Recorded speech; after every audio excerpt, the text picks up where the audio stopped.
নমস্কার, নিউজ 18 বাংলা লাইভে আপনাদের সকলকে স্বাগত। আমি সুদীপ্ত রয়েছে আপনাদের সঙ্গে। দক্ষিণ দমদম পুরসভা এবং দক্ষিণ দমদম পুরসভায় প্রমোটারের বেনিয়ম। 2006 সালে বেশ কয়েকটি ফ্ল্যাট তৈরি করেছিলেন প্রমোটার মাধব সাহা, যিনি কেন্দ্রীয় সরকারের চাকরি করতেন এবং সেই কারণে তার যে এজেন্সি অর্থাৎ প্রমোটারের যে এজেন্সি মেসার্স বাসন্তী এন্টারপ্রাইজ, তার কর্ণধারের নাম হিসেবে দেওয়া হয়েছিল তার স্ত্রীর নাম পিউ সাহা, কিন্তু যাবতীয় যা যা কাজ করতেন তা মাধব সাহাই করতেন। 2025-এ এসে সেই ফ্ল্যাটের যারা ল্যান্ডলর্ড রয়েছেন, যারা ফ্ল্যাট মালিক রয়েছেন, তারা জানাচ্ছেন যে তাদেরকে সিসি দেওয়া হয়নি, অর্থাৎ সমাপ্তিকরণ শংসাপত্র বা কমপ্লিশন সার্টিফিকেট দেওয়া হয়নি।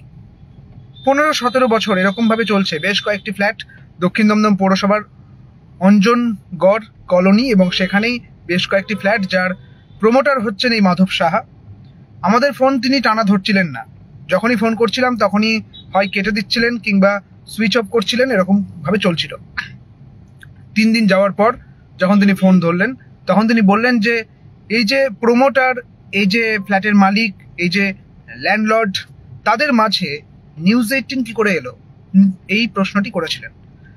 তারপর তিনি বললেন যে আমি 4 জন ল্যান্ডলর্ডের থেকে এখনো পর্যন্ত টাকা পাই এবং টাকা পাওয়ার জন্য আমি এই সিসি আটকে রেখেছি।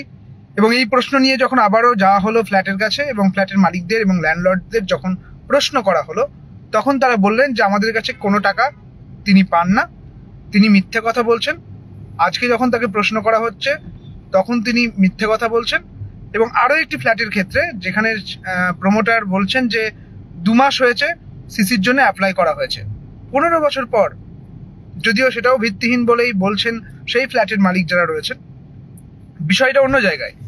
একদিকে এই কমপ্লিশন সার্টিফিকেট যেমন রয়েছে, পাশাপাশি যেটা রয়েছে সেটা হচ্ছে যে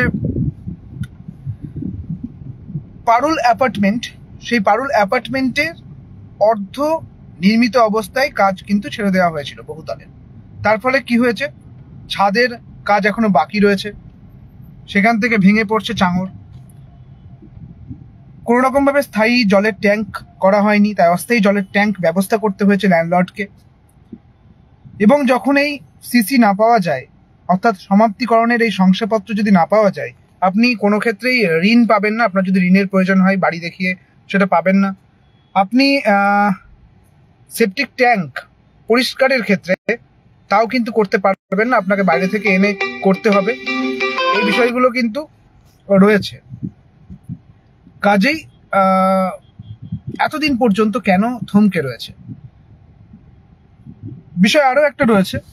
2006 সালে যখন এই ফ্ল্যাট তৈরি হচ্ছে, এই 16-17 বছরে অনেক কিছু পাল্টে গিয়েছে দক্ষিণ দমদমে। 16 নম্বর ওয়ার্ডের কাউন্সিলর ছিলেন বরুণ নন্দী, তার কাছে অ্যাপ্লিকেশন করা হয়েছিল ফ্ল্যাটের পক্ষ থেকে যে তারা এই জিনিসগুলো পাচ্ছেন না, অভিযোগ করা হয়েছিল। সেই বরুণ নন্দী বদলে গিয়েছেন, 16 নম্বর ওয়ার্ডের এখন কাউন্সিলর মুনমুন চট্টোপাধ্যায়। বরুণ নন্দী সম্ভবত 17 নম্বর ওয়ার্ডের কাউন্সিলর। এবং সব মিলিয়ে একটা জটিল পরিস্থিতি। আমরা যখন মুনমুন চট্টোপাধ্যায়ের সঙ্গে কথা বলেছিলাম, তিনি বললেন যে তখন তো কাউন্সিলর অন্যজন ছিলেন। আমি বিষয়টা দেখছি, তবে এই বিষয়ে আমার কিছু বলার নেই। কিন্তু এই বিষয়টা জনপ্রতিনিধিদের দেখতে হবে।